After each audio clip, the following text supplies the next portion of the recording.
My best friend Mike slammed the car door shut behind me. His face twisted in that familiar mix of worry and impatience.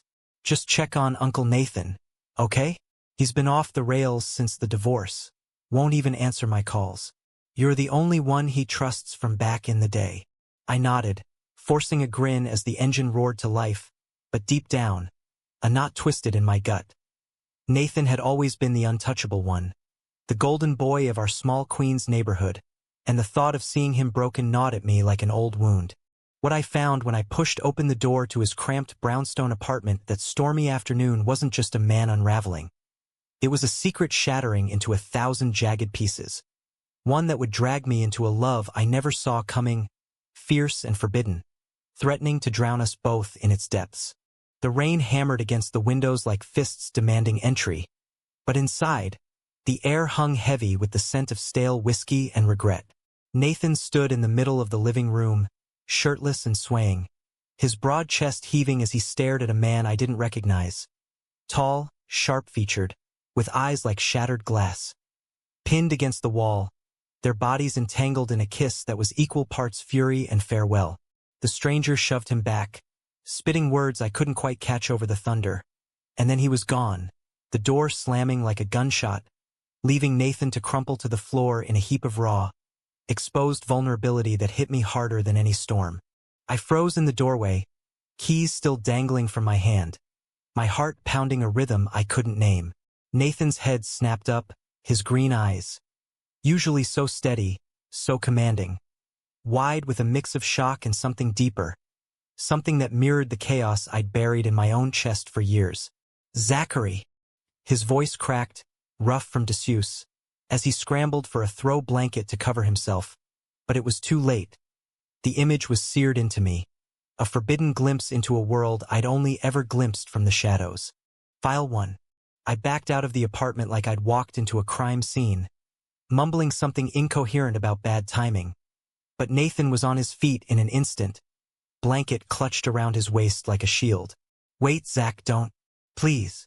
His plea hung in the air, raw and ragged, pulling me back despite every instinct screaming to bolt. Rain lashed the windows harder now, turning the world outside into a blurred watercolor of gray. But inside, the tension crackled like lightning. We'd known each other since I was that scrawny kid trailing after Mike in the cracked asphalt playgrounds of Flushing, Queens. Nathan was Mike's uncle by marriage, only 10 years older than us. Really more like an older brother who'd crash our hangouts with his easy laugh and stories from his days hustling as a bartender in Manhattan. Back then, he'd been the straight arrow, married young to Aunt Lisa, climbing the ladder at some finance firm on Wall Street, the kind of guy who made you believe in the American dream, picket fence and all. But that was before the whispers started, before the divorce papers hit like a tabloid scandal, painting him as the villain who couldn't keep it together. Now, here he was, 42 going on broken. His once chiseled jaw shadowed with stubble, tattoos I'd never noticed snaking up his arms like secrets etched in ink. He collapsed onto the sagging couch, gesturing vaguely at the bottle of Jack on the coffee table. "Pour yourself one. Hell, pour us both. And sit down before you look like you're about to faint." I did as told, the burn of the whiskey steadying my shaking hands. The stranger's cologne lingered in the air, sharp and expensive, a ghost of whatever betrayal had just unfolded. "Who was that?" I asked, voice steadier than I felt. Nathan's laugh was bitter, hollow. "Does it matter? Just another ghost in the machine, Zach. Another reminder that I'm shit at this. At all of it." He leaned forward, elbows on knees, staring at the floor like it held answers. That's when I noticed the bruise blooming on his ribs, purple and fresh, half hidden by the blanket. My stomach lurched. Nathan, what the hell happened? Did he? No. He cut me off sharp, but his eyes flickered with something dark. Shame? Fear? It's nothing. Old habits from a younger life. But I wasn't buying it. I'd seen enough bar fights and bad breakups in our neighborhood to know a lie when it slapped me. Pushing the blanket aside gently, I traced the edge of the mark with my fingertip, the skin warm and yielding under my touch. He flinched but didn't pull away, his breath hitching in a way that sent a jolt straight through me, electric and unwelcome. We talked, or rather, I prodded and he deflected for what felt like hours. The storm outside raged on, knocking out the power twice, plunging us into candlelit shadows that made the room feel smaller, more intimate. Nathan spoke in fragments, the marriage crumbling under the weight of his silence, the affairs he'd buried deep, the terror of coming out in a family that still flew Confederate flags at 4th of July barbecues. Lisa knew, he admitted finally, voice barely above a whisper. She always did, but admitting it, that's like signing your own death warrant in this city. Hell, in this country. I nodded, throat tight, because I got it more than he knew. I'd carried my own secrets for 8 years. The way my eyes lingered too long on guys in the locker room, the crushes I'd chalked up to bro admiration, until college, when a fumbling hookup in a frat house bathroom cracked the facade wide open. But I'd locked it down tight after that, focused on my dead-end job as a graphic designer for a midtown ad agency, dating women who felt safe, predictable. Safe was my armor, and Nathan? He was the crack in it. By the time the rain eased to a drizzle, he drained half the bottle, and I was buzzed enough to blurt, "Why didn't you call me sooner?" Mike's worried sick, but I would have come anyway. His gaze lifted, locking onto mine with an intensity that made the room spin. "Because you're the one person I didn't want to disappoint, kid. You've always looked at me like I had it all figured out." The word kid stung, a reminder of the chasm between us. But the way his hand brushed mine as he reached for his glass blurred it. We sat like that until dawn crept in, gray and unforgiving. Two men teetering on the edge of confessions neither was ready to make. The next week blurred into a rhythm I hadn't anticipated. Mike, oblivious as ever, thanked me profusely for checking in, slapping my back at our weekly pickup basketball game in the park. "Uncle Nat says you're a lifesaver. Whatever you did, keep it up." I forced a laugh, dodging his questions, but guilt gnawed at me like termites in old wood. Because what started as check-ins, groceries dropped off, a fixed leaky faucet, morphed into something stickier, more dangerous. Nathan's apartment became my unintended sanctuary. I'd show up after work with takeout from the halal cart on Steinway Street, and we'd eat cross-legged on the floor, trading stories over cheap beer. He opened up more with each visit. The first boy he'd kissed behind the bleachers in high school, the terror of enlisting in the Marines post 9/11 to prove something to himself, the discharge that came with "don't ask, don't tell" hanging over his head like a guillotine. "I buried it all," he said one night, voice thick with smoke from the joint we shared on his fire escape. "Thought marriage would fix me, but you can't fix what you won't face." I listened, mesmerized, my own walls crumbling brick by brick. One evening, as jazz drifted from his ancient record player, Miles Davis, all moody horns and longing, Nathan pulled out a photo album, yellowed pages filled with faded Polaroids. There he was, younger, arms slung around Lisa at their wedding, but also shots from wild nights in the village, blurry faces pressed close in dimly lit clubs. "This was me, before the mask," he murmured, finger tracing a photo of himself laughing with a group of drag queens, sequins sparkling under strobe lights. My pulse thrummed as I leaned closer, our shoulders brushing. "You look free." The words slipped out, heavy with envy. He turned, face inches from mine, the air thickening with unspoken heat. For a heartbeat, I thought he might close the gap. His breath warm on my cheek, eyes dark with a hunger that mirrored my own buried ache. But he pulled back, clearing his throat. "Freedom's a myth, Zach, especially for guys like us." That night, I left with a kiss on the cheek that lingered too long, my skin buzzing like I'd touched a live wire. Back in my own shoebox apartment in Astoria, I paced the linoleum, heart racing. This was Nathan, Mike's uncle, the man who'd taught me to throw a curveball and sneak into R-rated movies. Crossing that line, it'd torch everything. But the pull was magnetic, inexorable, drawing me back night after night. It was inevitable, really, the way it ignited. 2 weeks in, a brutal heat wave blanketed the city, turning his apartment into a sweatbox. We'd stripped down to shorts, sprawled on the couch with fans whirring futilely, bottles of iced tea sweating on the table. Conversation flowed easy, Politics, the Met's latest collapse, the absurdity of grinder horror stories he'd swiped through half-drunk. Then silence fell heavy as the humidity. Nathan shifted, his thigh pressing against mine, solid and warm. You ever wonder what it'd be like? His voice was low, gravelly, eyes fixed on the ceiling fan's lazy spin.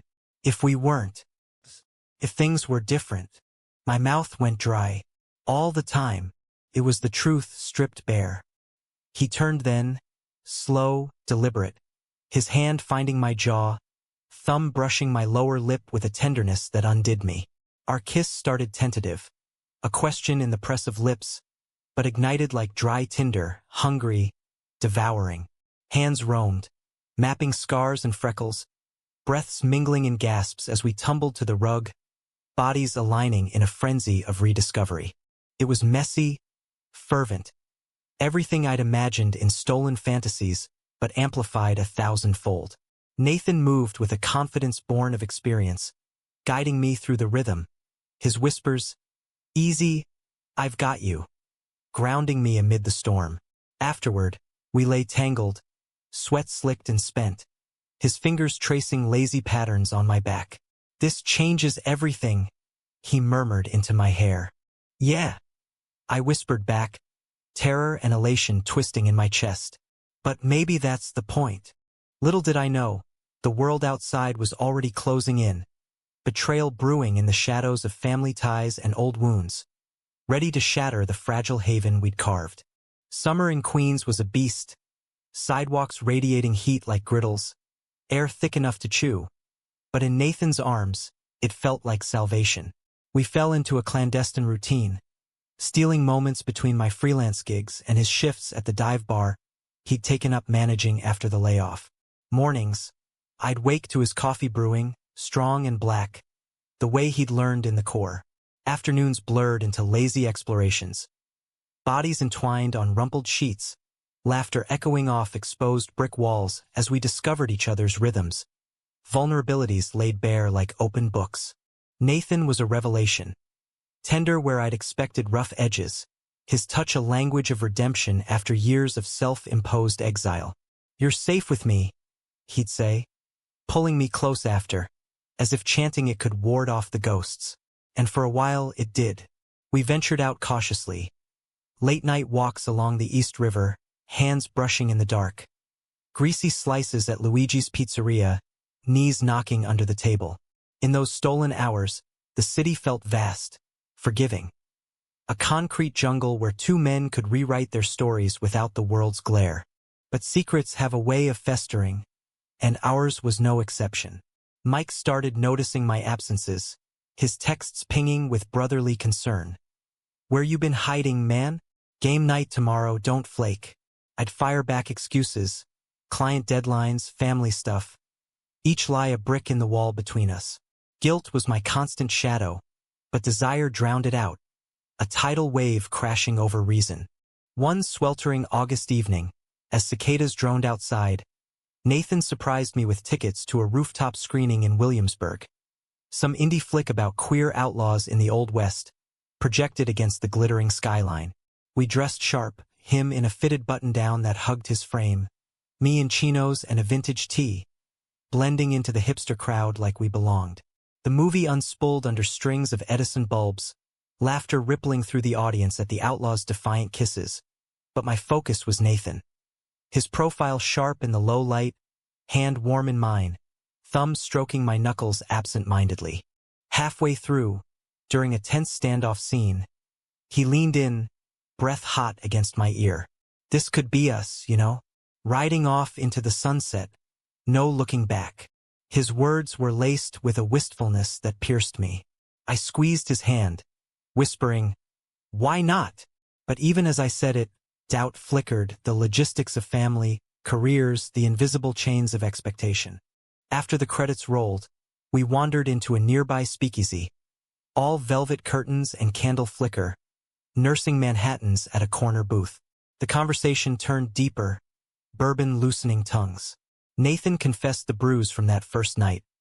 Not from a lover's fist, but a bar brawl sparked by a slur, a remnant of the rage he'd internalized for decades. "I used to think fighting back made me strong," he said, swirling his glass. "Now, I just want peace. With you, I feel it." I reached across, covering his hand with mine. "Then let's build it. Together." The kiss that followed was slow, deliberate, sealing a pact amid the murmur of strangers. For the first time, I let myself dream of more, of mornings without goodbyes, of a life unapologetically ours. But dreams, as Nathan would say, are just pretty lies we tell ourselves. The unraveling started subtly. A missed call from Mike, a sidelong glance at the next family cookout where Nathan and I orbited each other like wary planets, careful not to collide. Aunt Lisa showed up unannounced one Sunday, her designer purse a shield against the mess of Nathan's life. I was there, ostensibly fixing his laptop, when she breezed in, all peroxide hair and passive-aggressive barbs. "Still playing handyman, Zachary? How sweet." Her eyes raked over Nathan, lingering on the hickey I'd left on his collarbone, hastily covered by a V-neck tee, the air iced over. Nathan stiffened, forcing a smile. "Lisa, what brings you to this side of the bridge?" She waved a manicured hand, dropping onto the couch like she owned it. "Mike's worried, says you've been distant, and now I see why." Her gaze flicked to me, sharp as a stiletto. Or should I say who? My blood ran cold. Nathan stepped forward, voice low. "This isn't your business anymore. We're done." But Lisa laughed, a brittle sound. "Oh, honey, nothing about you is ever done in this family. Blood's thicker than whatever this is." She gestured vaguely between us, the implication landing like a gut punch. She left in a swirl of perfume and veiled threats. "Think about Mike, Nathan. Think about what people will say." But the damage was sown. That night, as we lay in bed, Nathan's body tense against mine, he voiced the fear we'd both skirted. "She's right, you know. Mike finds out, it'll kill him. And you, your friendship, your life here, gone." I propped up on an elbow, tracing his jaw. "We're not doing anything wrong. Love isn't a crime." But even I heard the plea in my words, the desperation to believe it.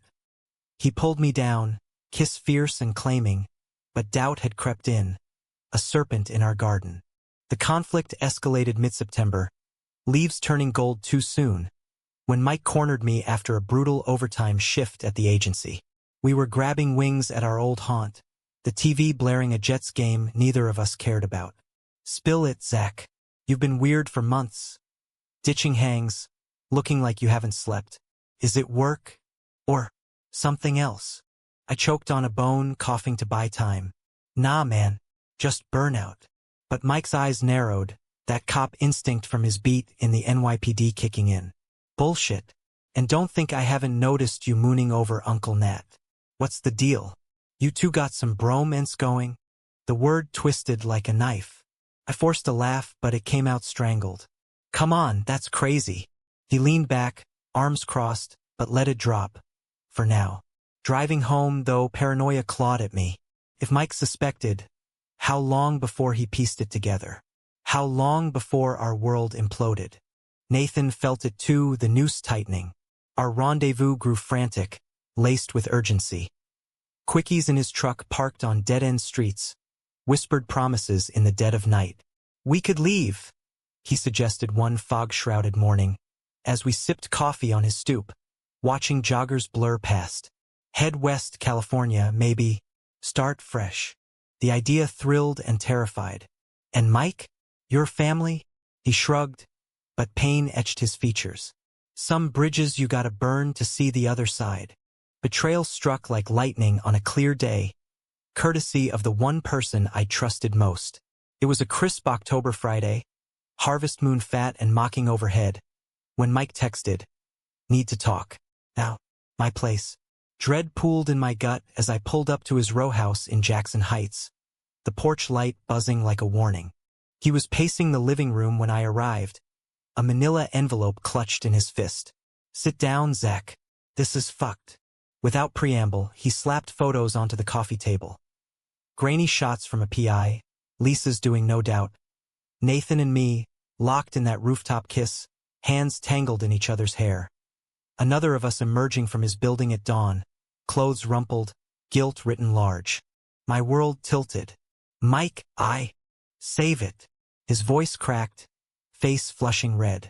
My own uncle? With my best friend? How long, Zach?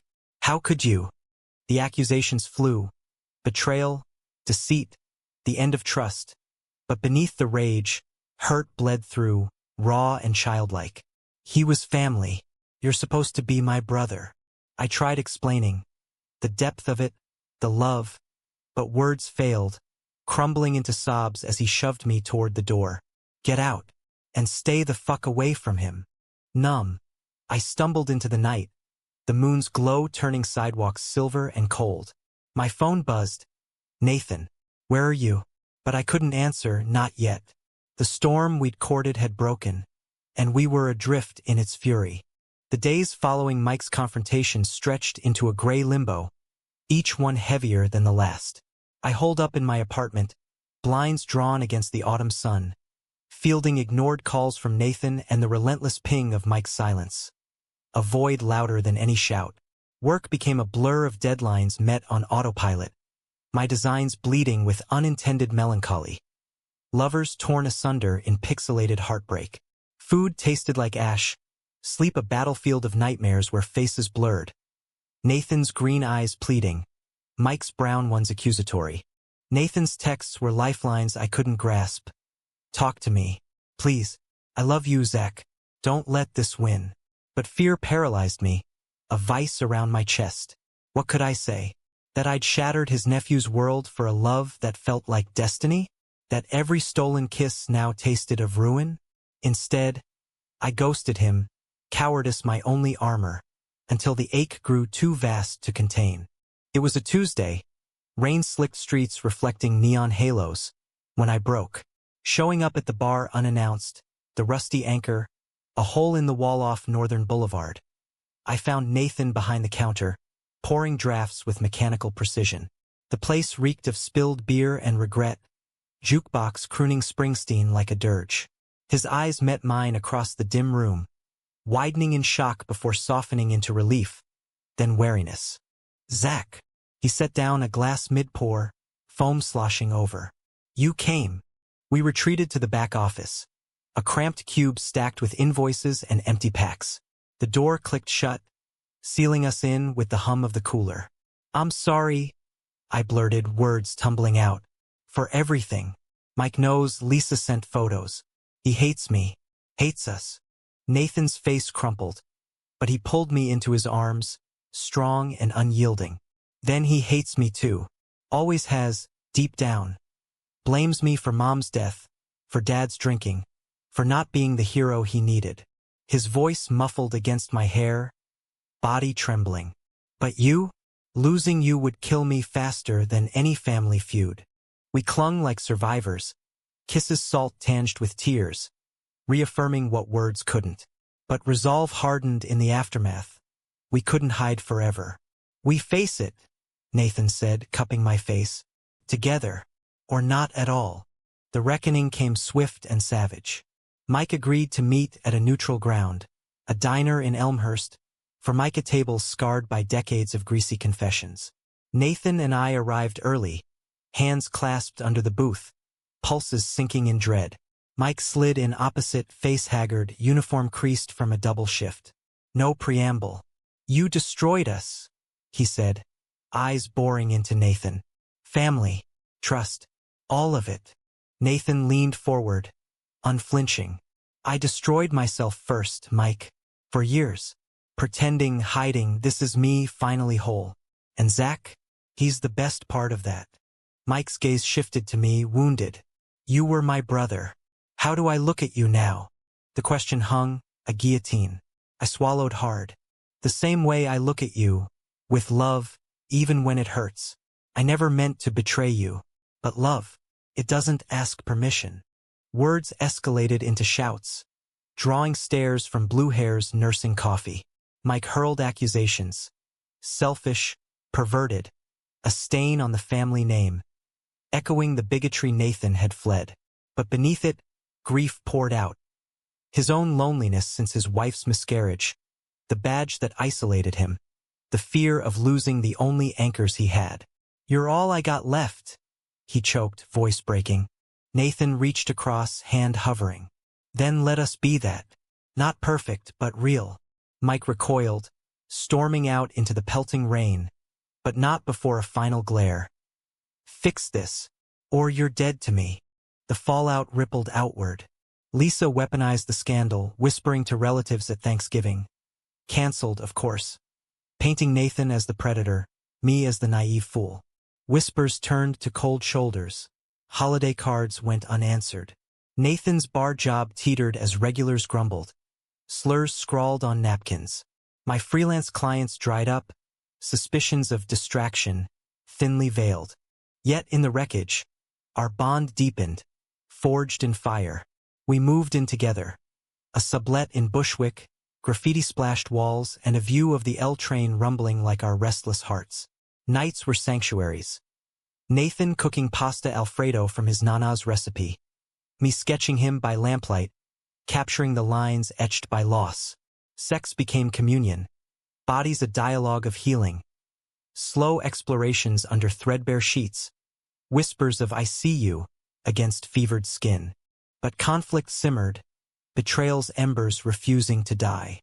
One blizzard-lashed December night, as we shoveled the walk, Mike's cruiser pulled up, lights off. He emerged, bundled against the wind, face unreadable. "Truce?" he grunted, tossing a six-pack onto the stoop. We cracked beers in uneasy silence, steam rising from mugs of spiked cocoa. Stories flowed haltingly. Mike's therapy sessions, grappling with his anger. Nathan's apologies for years of absence. My role was bridge, mending with quiet truths. By dawn, fractures remained, but a thaw began. "I don't get it," Mike admitted, staring at the snow-draped skyline. "But if it makes you happy, try not to fuck it up." It wasn't absolution, but it was start. A humanistic olive branch in a world quick to condemn. Spring brought fragile blooms. We joined a queer support group in the village, circle of folding chairs where stories mirrored ours. Betrayals mended, loves reclaimed. Nathan thrived, bartending at a gay-friendly spot in Chelsea, his laugh returning like birdsong. I landed a gig designing for an LGBTQ+ nonprofit, logos pulsing with pride. Mike even showed. Awkward double dates with his new flame, a no-nonsense paramedic named Riley, toasts clinking over ribs at hole-in-the-walls. Yet shadows lingered. Lisa's final strike came via certified letter. Divorce finalized, assets frozen pending moral clause disputes. Nathan read it stone-faced, then burned it in the sink, flames dancing like defiant spirits. "Let her have the house," he said, pulling me close. "We've got this." Our love, once clandestine, flowered publicly. Pride March hands held high, rainbow flags whipping in the wind. Lazy Sundays in Prospect Park, picnics amid dog walkers and drum circles. It was romantic, yes, stolen glances over bodega coffee, notes tucked into pockets, but laced with drama's echo, the knowledge that peace was hard-won. As summer crested again, heat shimmering off rooftops, we planned a road trip. Route 66 in reverse, chasing sunsets from Brooklyn to the Pacific. "Our outlaw story," Nathan joked, packing the truck with coolers and dreams. But on the eve of departure, conflict reared once more. Mike calling, voice tight. "Found something?" Lisa's digging. "Old photos from the Marines. If it gets out." The past, unburied, threatened to drag us under. Nathan's discharge papers, hinting at conduct unbecoming. Could torpedo his bar license, my non-profit ties. Betrayal's ghost, courtesy of a vengeful ex, loomed large. We drove anyway, windows down, wind whipping worries away. Mile markers blurred, canyons yawning like open hearts. In a Moab motel, under star-pricked skies, we made love with renewed ferocity, bodies a bulwark against the storm. "Whatever comes," Nathan vowed, tracing my tattoo. A compass rose for lost directions. We face it. No more hiding. Back in New York, the climax crashed like thunder. Lisa's lawyer summoned us to a midtown office, glass walls mocking our fragility. She sat prim, flanked by suits, photos splayed. Nathan in uniform, arm around a fellow soldier, intimacy undeniable. Blackmail, she sneered. Sign over the settlement, or this goes public. Rage boiled in Nathan's veins, but I saw the crack. Fear of exposure, of losing the fragile normalcy we'd built. You think this breaks us? He growled. It's already out. To Mike. To me. Turning to me, eyes fierce. To him. We walked out, her threats echoing hollow. But the real storm hit that night. Paparazzi swarming the bar, tabloids splashing Wall Street Wolf's secret gay past. Protests erupted, bigots picketing, allies countering with chants. Nathan's boss folded under pressure, pink slip delivered with a handshake. My inbox flooded with hate, clients fleeing. Climax peaked in that rain-lashed alley behind the diner, neon flickering like a dying heart. Nathan, soaked and seething, confronted the PI Lisa had hired, now exposed as her lover, the stranger from that first night. Fists flew, blood mixing with puddles, until I pulled him off, both of us collapsing against the wall. Enough, I gasped, holding his face. We're more than this. In that moment, drenched and defeated, love's depth crystallized. Not in grand gestures, but in the choice to stand, unbroken. The scandal's aftershocks rippled through our lives like fault lines cracking open, exposing raw underbellies we'd thought sealed. Tabloid headlines screamed from newsstands, ex-financier exposed, gay affair with nephew's pal, distorting truths into sensational slop. Neighbors who'd nodded hellos now averted eyes. Mike's precinct buddies ribbed him mercilessly, straining the truce we'd forged. Nathan and I became pariahs in our own borough, the American dream's underbelly laid bare. Freedom for some, exile for others. Yet amid the chaos, an unexpected solidarity bloomed. The nonprofit I designed for rallied. Their CEO, a silver-haired activist with a voice like gravel and grace, offering me a full-time role. Your story's our story, kid. Fight with us. Queer bars across the city extended olive branches.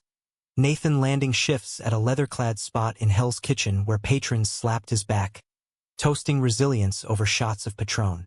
You're one of us now, the owner growled. And we take care of our own. Mike, too, surprised us, after a tense standoff in his kitchen, where he hurled the paper at the wall, ink smearing like blood. He cracked open, vulnerability spilling. I thought I was protecting the family, he admitted, nursing a black eye from a bar scuffle defending Nathan's name. But family's what you make it. Not blood. Not bullshit. We hugged then, awkward and fierce, the first real mend in years of fractures. Lisa's vendetta peaked in court, a custody battle over shared assets twisted into a morality play. She arrived in pearls and piety, her lawyer decrying Nathan's lifestyle as unfit. But we countered with truth. Affidavits from group members, Mike's testimony, he's the best man I know, and my own voice steady as I described a love humanistic in its honesty, flawed but profound. The judge, a no-nonsense Latina with eyes that saw through facades, ruled in our favor. Settlement intact, gag order on her smears. Love, she intoned, gavel falling like benediction, isn't grounds for punishment. Victory tasted bittersweet, the courtroom emptying to cheers from our makeshift posse. Outside, under a rare blue sky, Nathan pulled me into an alley, echoing that first stormy night, and kissed me deep, unhurried, the world fading to just us. We survived, he breathed, forehead to mine. Now we live. Fall deepened our roots. We adopted a rescue mutt, a scruffy terrier named Scout, all wagging tail and boundless forgiveness, turning our sublet into a home. Evenings filled with domestic poetry. Nathan grilling steaks on the fire escape, me strumming guitar to folk tunes, Scout curled at our feet.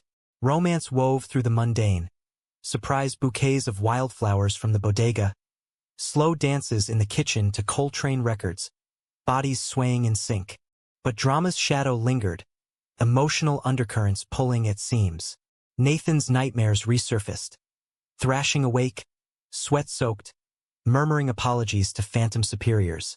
I'd hold him then, whispering anchors. You're here, with me. Until dawn painted us gold. My own doubts crept in during quiet hours. Was this sustainable? The betrayal scar on Mike's heart, the world's casual cruelties. Could love weather them indefinitely? Conflict reignited unexpectedly. A spark from Nathan's past. An old Marine buddy, Javier, burly, bearded, with eyes haunted by the same sands. Tracked him down via social media. Post-scandal buzz drawing him out. They met for beers at a VFW hall in the Bronx, neutral ground, but jealousy gnawed at me like acid. What's he want? I pressed that night, tone sharper than intended. Nathan sighed, rubbing temples. Closure. We were kids, Zach shared foxholes, secrets. Nothing more. But doubt festered, visions of them in desert nights. Bonds forged in fire I couldn't touch. When Javier texted an invite to a reunion barbecue. Bring your man. No drama. I balked. Or what? Prove I'm secure. The argument exploded. Words like shrapnel. Insecurities flung. Old wounds reopened. You think I don't worry? Nathan roared, voice echoing off walls. Every day. That you'll wake up and see me for the mess I am. Divorced. Disgraced. Twice your age. I fired back. And I worry you'll run back to safe. Someone who doesn't come with family baggage. We parted seething. Me crashing on Mike's couch. Irony thick as fog. Nursing wounds in silence. Mike, ever the reluctant therapist, cracked a beer and dispensed wisdom. Love's not a battlefield, dumbass. It's a truce. Call him. Dawn found me at Javier's door. Not the reunion, but an impromptu coffee clatch. Javier answered in sweats, surprise melting to understanding. He's scared, kid, of losing you. We all are, after the lies we've lived. Stories unfolded over mugs. Javier's own-out marriage, the buddy who'd taken his life under Dat's weight. Nathan saved me once, he said softly, pulling me from a convoy wreck. Man's a rock, flaws and all. Reconciliation came in a park at dusk, leaves crunching underfoot. Scouts leash taut between us as mediator. Apologies flowed easy, laced with laughter at our folly. We're idiots, Nathan chuckled, drawing me close, but idiots in love. The kiss that followed was apology and promise, deepening as twilight bled to stars. Winter wrapped us in introspection, holidays reclaimed on our terms. No toxic gatherings. Instead, a chosen family feast. Mike and Riley hosting, tables groaning with turkey and tamales, toasts to new beginnings. Lisa sent a card, stiff and signed, but it was progress, a crack in her armor. Nathan read it aloud, then tossed it, pulling me under mistletoe. Our tradition now. As snow blanketed the city, we dreamed bigger. A house upstate, perhaps, with a yard for Scout and space to breathe. Nathan enrolled in community college, bartending funding graphic design classes for me, symmetry in reinvention. Romance flourished in small acts. Love letters slipped into lunch bags, weekend getaways to the Catskills, hiking trails where hands linked and futures whispered. Yet the emotional core pulsed deeper, humanistic threads weaving through. Volunteering at a youth center, we mentored queer kids, awkward teens with eyes wide as ours once were, sharing stories of betrayal's sting and love's balm. One boy, Jamal, reminded me of my younger self. How do you come out when family's all you got? Nathan knelt, earnest. You don't lose them if it's real, and if you do, you find better. Climax's echo faded, but its lessons endured. Conflict as catalyst, betrayal as teacher. Our love, dramatic in its trials, bloomed romantic in recovery. Passionate nights where bodies spoke forgiveness, lazy mornings tracing tattoos like maps to mercy. Spring heralded renewal, cherry blossoms dusting Brooklyn like confetti. Mike proposed to Riley in Central Park, we as best men. Ties straightened, eyes misty. Vows echoing our own unspoken ones. To family redefined. He toasted at the reception. Glass raised to Nathan and me. In quiet moments, Nathan's head on my chest, I'd marvel at the journey. From stunned doorway to this, two men, scarred but standing, in a country that bent but didn't break us. Worth it? He'd murmur sleepily. Every shattered piece, I'd reply, kissing his temple. Humaneness lay in the mending, romance in the resilience. Summer returned, a full circle of heat and hope, the city pulsing with life reclaimed. Our road trip dreams materialized in July. The truck loaded, Scout in the cab, Nathan's playlist shuffling Springsteen into the Killers as we merged onto I-80 westbound. No itinerary, just horizons. Endless ribbons of asphalt unspooling under tires, windows down to swallow wind-whipped freedom. We chased sunsets across prairies, motels with neon vacancies our transient homes. In Cheyenne, we two-stepped at a honky-tonk, cowboy hats askew. Laughter bubbling as Nathan dipped me low. Whispers of "You're my everything," lost in twangy guitars. Deserts of Utah tested us. Sandstorms blurring lines, forcing a pullover where we made love in the truck bed. Stars wheeling overhead like witnesses to our wild hearts. Back east, the trip's glow lingered, infusing days with audacity. Nathan proposed during a rooftop barbecue. Mike and Riley grilling, group from the center sprawled on blankets. Not with a ring, but a key, to a fixer-upper in Ditmas Park, Brooklyn brownstone with a porch swing and ghosts of its own. "Build with me?" he asked, on one knee in the chaos, eyes shining. I tackled him amid cheers. Yes. A vow etched in sweat and joy.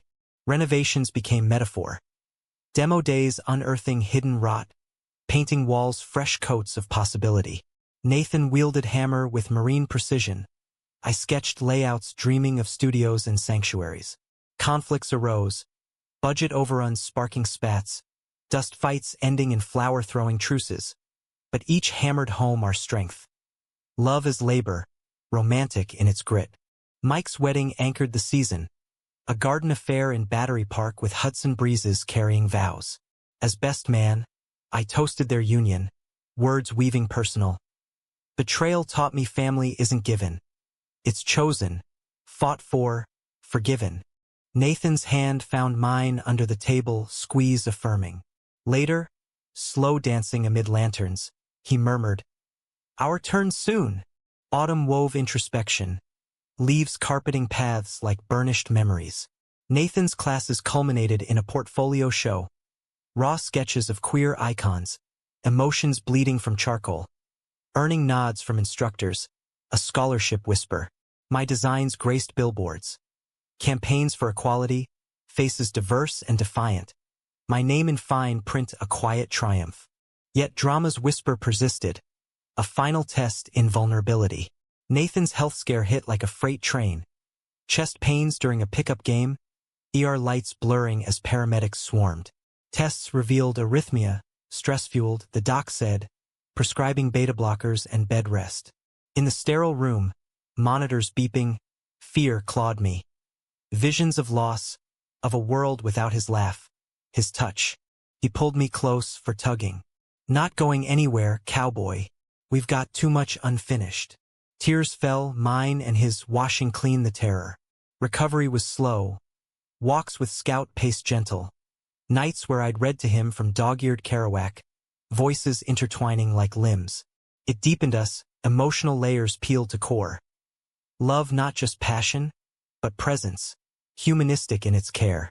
Winter solstice brought closure. Lisa appeared on our new stoop, uninvited, bundled in cashmere, face etched with unfamiliar fragility. "I was wrong," she said, voice small, handing over a box. Nathan's old letters, family heirlooms she'd withheld. "Hate's heavy. I don't want it anymore." No grand apology, but sincerity in her eyes, a bridge extended tentative. Nathan hugged her, brief but real. "Start small. Coffee sometime?" She nodded, leaving with a wave to me. First thaw in frozen wars. Mike, witnessing from the window, clapped Nathan's shoulder. "Proud of you, uncle. Of both of you." As snow fell soft, we gathered chosen kin for New Year's. Bonfire in the yard, resolutions whispered over mulled wine. To echoes, Nathan toasted, arm around me. The ones that fade, and the ones that sing. Firelight danced on faces. Mike's grin, Riley's warmth, Javier's nod from afar. Tapestry of forgiveness. Spring unfurled with promise. Our wedding a quiet affair in the brownstone garden. Officiant a center mentor. Vows exchanged under blooming dogwoods. In shadows and storms, I promised, ring sliding warm onto his finger. I choose you. Nathan's eyes, green as new leaves, brimmed. And I you, forever, unapologetic. Life settled into humanistic rhythm. Mornings tangled in sheets, coffee steaming as we planned. Adoptions mused, travels dreamed. Conflicts arose. Petty, profound, but we navigated with grace. Therapy sessions our compass. Laughter the wind and sails.